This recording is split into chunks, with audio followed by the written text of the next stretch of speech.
ทั้งไม้ซะนี่เพิ่นแฮงจี้กล้องไปทางหลัง เปลี่ยนไปบ่ไรเนาะ ค่อยเข้าใจเด้อ เข้าไปหันมันก็ต้องถ่ายเนาะนายบ้าน เดี๋ยวนี้นะถ้าเจ้า โรบอทเนาะแม่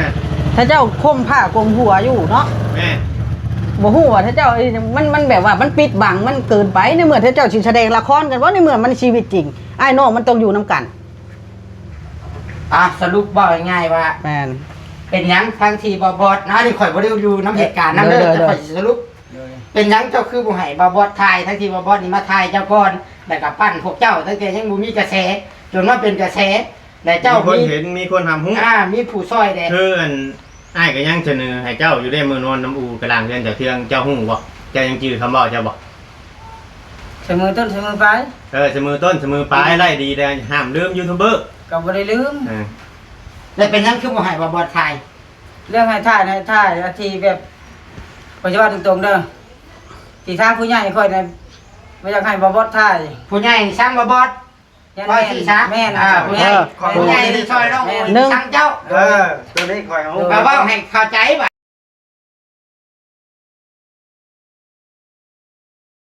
สิเกิดขึ้นในแบบนี้ด้วยว่ามาหอดมือนี้ถ้าจริงกับคำโมมีแบบนั้นมันก็เกิดโอยเอาทีถามแล้วก็ถามตัวไหนถามตอนนั้นเอฟซี เริ่มต้นเจ้าเริ่มต้นตั้งแต่ มือแรก โอ้ยนอนพุ่น บริวารนั่นน่ะมือแรกนี่เขาทายนุ่มโอ้ยทายมาเล่าแล้วมาว่าโบอยากให้บอบอสนี่ทายเนาะทายคลิปนะเดี๋ยวมันเป็นย้อนสาเหตุยังเดี๋ยวมือช้องเนี่ยนุ่มโอยมาเว่าในคลิปแต่ว่ามันมีคลิปแล้วแต่ว่ายังไม่ได้เอาลงมาเว่าในคลิปว่าบอสทายเดี๋ยวมักสั่งละมงละมาเนาะนุ่มโอยเนาะมักสั่งละมงละมาแนวนั้นแนวนี้เดี๋ยวผู้ใหญ่บ่ให้ทายบ่ แม่นแล้วก็เพิ่นมาท่ายแล้วก็ตัวค่อยก็มาท่ายอีกแบบก็คือเพิ่นว่าแหละ นั่นเป็นย้อนยังเจ้ายังบ่อยากให้ทาย เหล่ารถ เราออกมาให้เอฟซีฟัง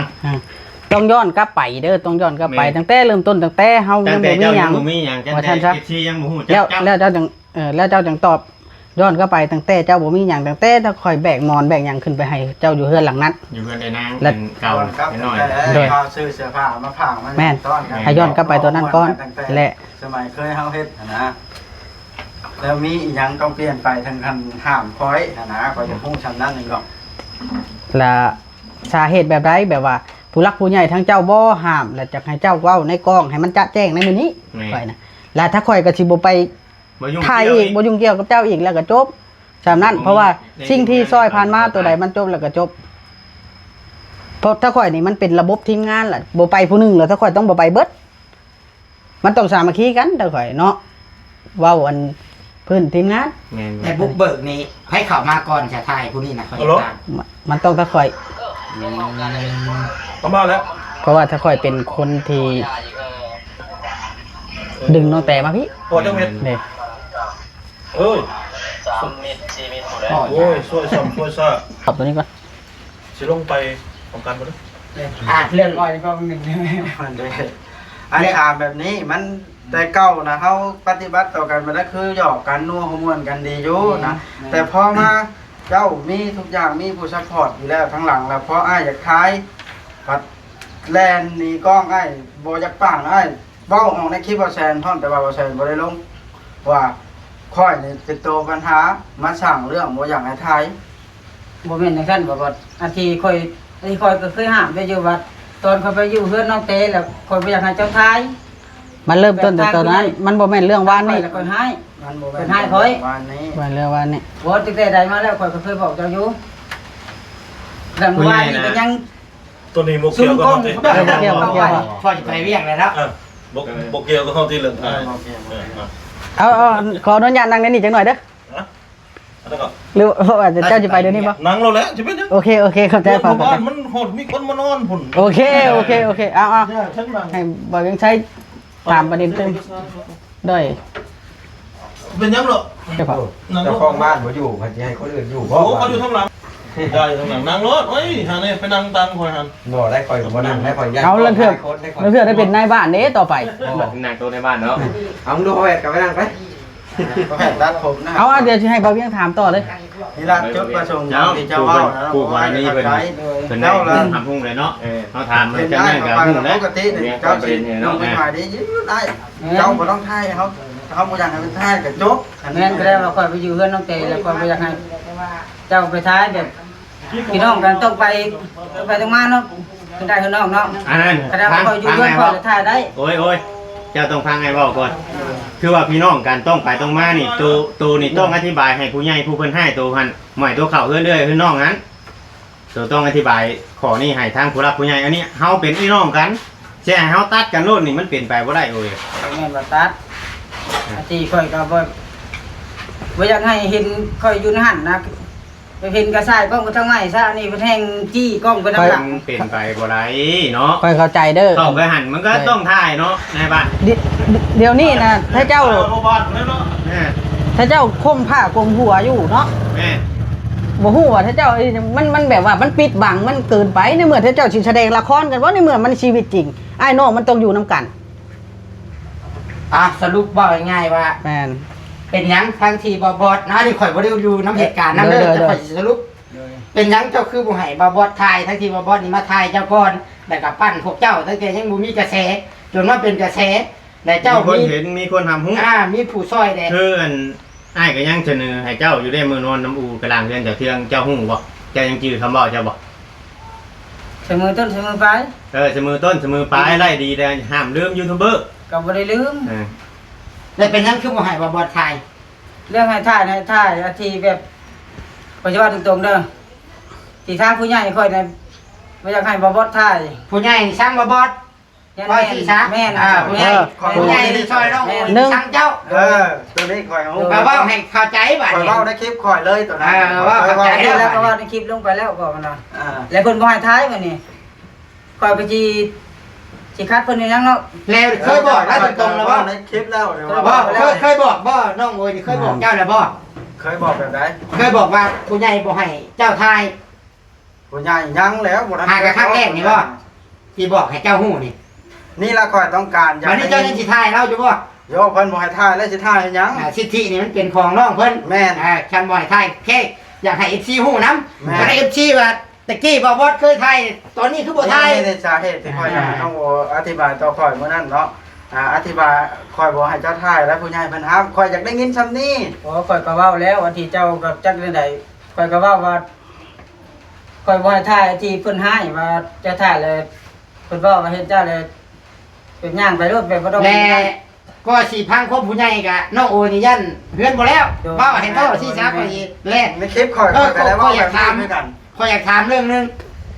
แลเจ้าอยากให้น้องเจ้าน่ะใส่ชื่อน้ำเจ้าอยู่บ่ ไม่อยากให้ใส่ ปฏิเพิ่นก็มีอยู่แล้วชื่อน้อง มันบ่เกี่ยวกันตัวนั้นค่อยกลึงเขาเอง ค่อยๆถามเอาไม่ไปติดในร้านเต้นให้เจ้าก็ได้ใกล้ๆกันมันได้ยินแต่ยัน ชายทงไปก็ได้ คอยมาใหม่ยันเพิ่นบ่ได้ยินย้อนหยังเจ้าคือบ่อยากให้ใส่ชื่อน้องเจ้า ทั้งที่ผู้ใหญ่ชื่อดินนี่เพิ่นให้ใส่น้องบ่จักปานใดบ่จักแต่ว่าบ่อยากให้ใส่นำ ผู้ใหญ่บอกบ่ผู้ใหญ่เฮ็ดเฮือน ผู้ใหญ่เฮ็ดเฮือนบ่ ฮะ บ่ ใครเจ้าผู้อยากใช้สัตว์ ลูกพี่เจ้าบ่บอก คอยสิอธิบายให้ฟังเด้อ อ่ะ ที่ดินของน้องเตนี่มีเบิดตุ้งตุ๊กน้องติ๊กน้องมิกเต พ่อ พ่อบ่มีหรอวะ อันที่ชื่อข่อยคือบ่มี เพิ่นยังสิเอาเข้าอยู่เจ้าเห็นบ่คลิปอยู่เฮือนเดนางมื้อน่ะเจ้าเห็นบ่ บ่ตะไดมาแล้ว มันคนละประเด็นบ่ต้องว่าชื่อคนนั้นคนนี้ ครับค่อยอธิบายก่อนนี่อย่างยากก็บ่ได้มีชื่อข่อยแต่ขึ้นชื่อเพิ่นทุกคนแต่ละกระดินบ่แม่นบ่เครียด ว่าตรงๆแล้วนะ บ่แม่นบ่เครียดข่อยบ่แม่นที่คนเครียดคนง่ายเนาะ ใจบ่ ฮะ น้อยใจ บ่แม่นบ่น้อยใจอันที่ชื่อเขาก็มีเบิดแล้วที่ข่อยกันที่ข่อยก็ใช้ชื่อผู้เดียวข่อยก็ไปจะมาอยู่ก็อยู่ได้แต่บ่มีชื่อคนอื่นนะมีเท่าได้ชื่อข่อยผู้เดียวแบบไผบ่มาจากอื่นนี่มันอยู่ได้ข่อยก็บ่ได้หาบ่ได้หวงทางหน้าผู้ใหญ่เด้อพี่น้องข่อยสิอธิบายให้เราฟัง แม่น เด้อแต่มันเป็นแบบนี้น้องขอน้องให้เราเจ้าจะปีครับให้พี่น้องว่าแบบซี่ซะผู้ใหญ่เป็นเงินผู้ใหญ่มันบ่แม่นเงินเจ้าเนาะ และผู้ใหญ่เพิ่นอยากให้ใช้ชื่อร่วมกันเฮาก็ต้องได้ใช้น้ำเพิ่นเฮาน่ะบ่มีสิทธิ์หรือว่ามีไผสั่งการน้ำหลังเจ้าบ่ บ่ คันบ่อะไรแม่นให้เข้าใจไหมว่า มีชื่อน้องเฮานํกับบ่แม่นว่าเฮาบ่มีเด้เฮาก็มีชื่อเฮาคือกันก็อยู่นํกัน คือจะเว้าอะไรแต่คันเจ้าว่าบ่อยากให้ใช้นี่บ่ได้ ผิดเพิ่นแล้วเนาะ ผิดมันบ่แม่นเงินเจ้า อ้าวแต่มือแรกก็คือบอกว่าดีแบบว่ามี อันนี้แล้ว มันอยู่กับลูกพี่ของ อันนี้ เจ้า มันอยู่กับผู้หับเงินเพิ่นมา ผู้ อันนี้นะ แสดงว่าเจ้าบ่ฮู้ บ่ บ่ฮู้ผู้พาซื้อดินน่ะบ่ได้บอกเจ้า ว่าผู้ใหญ่ให้ใช้ชื่อน้องนํ ดีเบาลาวมาเลยนั่นชื่อนะมีเท่าแต่เบาลาวค่อยแล้วก็ เราบ่ได้เว้ามาเลยบ่เราบ่ได้เว้าเลยบ่ บ่แล้วก็น้องเต้แล้วก็เมียเบาลาวมาเท่านั้น บ่ได้เว้าว่าให้ใช้ชื่อ จอนทาง เด็ก เข้า น้อ มาย รถ ให้ใช้ เขามานั่งเว้ากัน อ่ะ นะ เราก็ถือว่าง่ายว่าผู้นี้ก็บ่ฮู้ โดย ว่าผู้ใหญ่เจ้าของเงินที่ชื่อดินน่ะอยากให้ใช้ชื่อน้ำและผู้ไปชื่อ อันนี้ขึ้นกับผู้พาไปชื่อเด้อสรุปแล้ว แต่ว่าในใจผู้นี้ก็เป็นไปได้อยากใช้ผู้เดียวสินะแล้วอยากเป็นส่วนโตวเข้าใจ บ่ต้องอธิบายทำบิดน่ะเนาะ มันเดี๋ยวก็ได้ก็ไปกลัวมานี่จ้ะ อันนั้นอย่างเลยเด้ แล้วก็ได้กลัวมาจะอยู่ เข้าใจแต่ให้น้องเข้าใจเด้อบัดนี้ว่า ผู้ชื่อดินน่ะเพิ่นอยากให้ใช้ชื่อน้องเจ้านํให้เจ้าเข้าใจแบบนี้คันว่าเจ้าอยากได้ผู้เดียวมีแต่เจ้าก็ลงกับผู้ใหญ่ที่ซอยเจ้า ให้ชื่อดินให้น้องเจ้าต่างหากบัดแยกออกมาเงินที่ชื่อเด้มันแก้ไขได้ เพราะ ไหม ว่าผู้ใหญ่ผู้เฮ็ดเฮือนนี่บ่มีส่วนในการชื่อดิน แม่นหลักฐานการล้มกับเบาเล่าวนี่ การคุยกันว่านั่นใดก็ต้องให้ใส่ชื่อผู้หญิงเล็กน้อย2คนนั้นใส่น้ำแล้วเราก็หับปาก มันเป็นหลักฐานสำคัญเด้ คือเจ้าหับเงินมาแล้วบ่เฮ็ดตามเว้าแหละผิด มันเป็นหลอกลวงก่อกวนเงินผู้อื่นเนาะ แม่นเจ้าก็สิมีส่วนผิดนำเด้จังได๋อ้าวทำเฮ็ดเป็นขบวนการเด้ ดีแล้ว แท้ได้ตรงเลยอันนี้เว้าด้วยความมักแพงมาเพื่ออธิบาย ให้พังให้เข้าใจบ่ได้มาหาเรื่องไผเนาะเพียงแต่ว่าให้มันเข้าใจกัน เพราะว่าสุดท้ายแล้วคนที่ใส่ชื่อน้ำกะเป็นน้องเจ้าเด้บ่แม่นผู้อื่น ผู้อื่นยังว่า เข้าใจ อันนั้นเนาะประมาณนี้แหละเนาะ เดี๋ยวถ้าฟังจากปากเบาลาวนี่ ทางจากปากของเรา เอาเบิ่งอ้ายสิประกอบส่วนเรื่องเฮือนเรื่องซ่านของน้องแต้ว่าบ่ยังบ่มีชื่อเจ้าเนาะ คิดก่อนเนาะบัดนี้ ตัวนี้น่ะญาติเจ้า ญาติเจ้าบ่เข้าใจ อธิบายแต่ผมค่อยมาหน่อยหนึงตั้งก่อน เจ้าญาติ สิขออธิบาย FC กันยัน FC คำว่าอันด่าค่อยนี่ที่มาในมื้อนี้น่ะเนาะข่อยบ่ได้มีส่วนเกี่ยวข้องก็คือทางไอ้ซิดเพิ่นมาต่างหน้าผู้ใหญ่เพิ่นเด้อพี่น้องเด้อ จ้ะ เพราะว่าข่อยบ่ได้มีส่วนเกี่ยวข้องบ่แม่นแต่ว่าข่อยลื้อฟื้นเรื่องต่างๆมาเว้าผู้ใหญ่เพิ่นคุยกับไอ้ซิดแล้วเพิ่นมาเองเฮามารับฟังนํซ้ำนั้น เอาให้เข้าใจกัน แม่ เอาให้เข้าใจกัน แล้วเฮาล่ะมาพังนํกันซื่อๆดอกเพราะว่าเรื่องของเฮากับไอ้ลาวมันจบแล้วเด้ มานี่ขึ้นกับพ่อบ้านเพิ่นบัดนี้ เลย กับพ่อบ้านกับผู้ใหญ่ได้บัดนี้คือทุกเจ้าก็เข้าใจกันได้เนาะ แม่น เพิ่นบ่อยากให้ทายเจ้าก็บ่ทาย บ่ท้าย เพราะว่าทายไปแล้วผู้ใหญ่สิบ่ช่วยเรา แม่น เข้าใจ เฮาก็เข้าใจแล้ว อ่า ในคลิปเฮายังเว้า ท่านบ่ทายก็เห็นกันก็ทักทายแพงกันคือเก่าเพียงแต่ว่าทายบ่ได้ย้อนว่าทายแล้วผู้ใหญ่สิบ่เฮ็ดเรือนให้เรา แม่ ผู้ใหญ่สิบ่ซอยอยู่แล้ว บ่ช่วยแล้ว อันนี้ข่อย แต่ข่อยได้ยินมาว่า ทั้งที่ว่าผู้ใหญ่ผู้นี้บ่ช่วยก็ว่ามีผู้สิช่วยอยู่ไหนแต่ทีแรก ก็ยาตัวนั้นมันนั่นเราถือว่าเราให้รักษาผู้ใหญ่ผู้นี้ไว้ให้แล้ว เจ้า ทุก เจ้า ตัว ต้อง แล้ว เข้าใจเราเด้อบัดนี้ ข่อยเข้าใจ แล้ แล้ว ว เข้าใจฮู้เหตุผลได้บัดนี้เนาะ ฮู้แล้ว ประมาณนี้ โดย เดี๋ยวเอาดีว่าในรายการนี้ยัง บอสเบาลีอยากอธิบายให้น้องเพิ่นฟังเรื่องบ่ได้เอาเข้าในที่ดินดอนตอนหญ้าในเฮือนของน้องแต่ฮัทเพราะว่าตอนนั้นน่ะอ้ายเพิ่นบ่ทันได้มีตัวตนยังเป็นคนโดยยังเป็นคนเล่ร่อนอยู่ คนมีใบสมนุ เดี๋ยวฟังไอ้เว้าก่อนแล้วกับผู้รักผู้ใหญ่บ่ได้เว้าถึงเจ้า เข้าใจบ่อ้ายก็หับเงินเพิ่นมาคือกัน คือว่าเรานี่ยังบ่ได้ออกคลิป โดยยัง ทางอันนี้เลยว่าจะอธิบายให้ที่เข้าใจให้ละเอียด ไม่ แล้วก็เรื่องของเรื่องให้ดินตอนนั้น เพราะว่าเด็กน้อยอันนั้นน่ะเขามีชื่อตั้งแต่ดินเก่า โดย เขามีชื่อตั้งแต่ดินอยู่บ้านนุ่นสารแต่คำมาเอาเขามาแต่สิมีแต่ชื่อน้องเตผู้เดียวนี่มันเป็นไปบ่ได้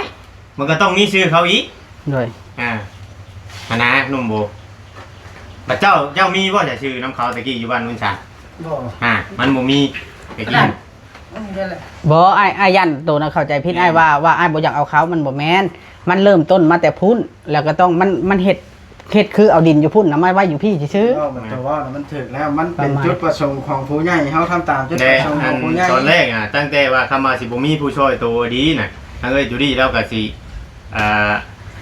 ให้ตัวนะปุ๊กกระต๊อบอยู่ในดินตอนนั้นแต่ที่เอาชื่อตัวเขาในคลิปก็มี มีคลิปเป็นหลักฐานเพิ่นเว้าอยู่ คุณเจ้าก็อธิบายให้น้องโอยเข้าใจแล้ว ๆ นี่เราน้อยใจเดี๋ยวนี้ เราน้อยใจ ใจคำว่าน้อยใจครับ ต้องน้อยใจอธิบายให้ เขา กัน ซื้อ ฟัง ดิน แม่นเพราะว่ามือคุยกันมือเอ้ยจูดี้เราโทรมาหาเอ้ยนางมือมันมีประเด็นในเพื่อนหลังเก่าเพื่อนตัวที่ตัวนอนนี่เราก็เล่าให้ฟังเบิดเพราะว่าตะกี้ก็ได้ยินแต่คนเว้าเนาะนู่นนั่นนี่เนาะบัดพอที่นี่พอเฮาได้เข้ามาสัมภาษณ์พอเฮาได้เข้ามาทายเรื่องราวมันเป็นแบบไรเพิ่นก็เปิดโอกาสให้อยู่แต่ว่ามีผู้ใหญ่ยื่นเข้ามาเฮ็ดเทือนเฮ็ดชานยื่นมือเข้ามาเฮ็ดเทือนเฮ็ดชานชื่อดินชื่อดอนให้โตแล้วเพิ่นก็ปล่อยไปเพราะว่าตัวยังสิมีอยู่เด้แค่ว่าเฮาเป็นไอ้น้องกันนี่บางเทื่อบางทีเพิ่นก็อยากให้สื่อมันเข้าไปอยู่นํกันน่ะชื่อเรื่องในอนาคตสมมุติว่าน้องโตไปเอาลูกเอาผัวไปอยู่ทางอื่นหรือว่าจะไปอยู่ถอกอยู่ไทยอยู่ไสก็แล้วแต่เขาตัวน่ะแค่ว่าชื่อนั่นระบุไว้แบบเพื่อว่า อยากให้อยู่นำ เขา กั ต น กทุกข์ได้ยาก โดย เขาบ่มีบ่งไปอะดีพอได้มานอนพอได้มาช่วยนะ มานอนได้อะที่แบบบ่มีชื่อนี่มันก็สิบ่เกี่ยวจังเนาะอะที่ค่อยก็บ่เคยกิน เกี่ยวได้เกี่ยวได้ สาลือดนี่ เกี่ยว บ่ น้อง รู้ที่ เกี่ยว น่าสายเลือดนี่ แม่นอยู่นะ แม่น ว่าเพื่อนในอนาคตถ้ามันเกิดปัญหากันถ้าเอาระเบียบมาเว้าได้บาดนี่ครับสมมุติหายแห้งจนบ่มีวันอยู่วันเช้านะฮะอนาคตเฮาก็มีลูกเมียเขาก็มีผัวแบบนี้นะมันต้องมี ตาม หลักอักษราม มีแต่ซ้ำนั่นล่ะอ้ายอธิบายว่าอ้ายเฮ็ดตามผู้ใหญ่เพิ่นที่บ่เอาชื่อเจ้าเขาอ้ายบ่ได้มีเจตนาอ้ายนี่เพิ่นพากเงินมา1,000เพิ่นอยากให้ไปซื้อหยังอ้ายก็ต้องไปซื้อตามเพิ่นบ่เกี่ยวว่าอ้ายสิเอาไปซื้อแนวอื่นได้อ้ายบ่เอาไปซื้อแนวอื่นว่าฉันจะบ่เฮ็ดผิดวัตถุประสงค์ของเพิ่นก็ถือว่าจบในงานสะพานบุญของอ้ายสำนั้นอ้ายเฮ็ดสำนั้นมีอีหยังก็ให้ฮักแพงกันคือเก่าอีหยังก็เว้ากันเว้านัวหัวม่วนกันตั้งแต่เจ้าโอนอู่แก้เสื้อสำนั้นบ่แม่นว่าสิยามได้ดีแล้วสิลืมชุมอ้ายนี่บ่ทายก็ได้ชุมอ้ายมีอยู่มีกินอยู่แล้วบ่ทายตัวก็แต่ว่าอ้ายอยากฮู้เหตุผลว่าเป็นหยังแล้วก็สาเหตุแบบใดแล้วให้เล่าสู่ฟังในเมื่อเดี๋ยวนี้มันเฮ็ดให้มีปัญหาเบิดทั้งเบาเล่าแน่ทั้งเจ้าแน่มันคือชุมเฮานี่ผิดกันทั้งที่บ่ได้ผิดกัน อันนี้ก็ หั่น อ น่ะ ธิบายให้ FC ฟังแน่ โดย ให้ชีว่าน้องโอยเป็นคนลืม โดย พวกเจ้าบ่แม่นผู้ใหญ่พุ่น ผู้ใหญ่เพิ่นบอกเนาะ อ่า ต้องเข้าใจตัวนั้น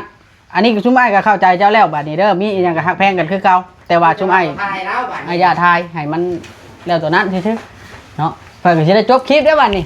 เคยแล้วคลิปแล้วได้ มีแต่ว่า แม่น ถ้ารอฟังกัน บ่เล่า กับบ่เล่าอีกให้ในบ้านเพิ่นได้เวียกก่อน โดย ในบ้านเพิ่นยังบ่ได้เวียกเพราะว่าต้องคุยกันให้มันจบในมื้อนี้ ถือว่ากับน้องโอยนี่จบแล้ว แม่นไหม เนาะถือว่าน้องเพิ่นก็อธิบายในมุมมองของน้องเพิ่น น้องเพิ่นบ่ฮู้หยัง บ่ ใน ฮู้ เรื่องนี้ ได้ บ่ง่ายๆซะตัดไป โอเค แบบนี้ซะ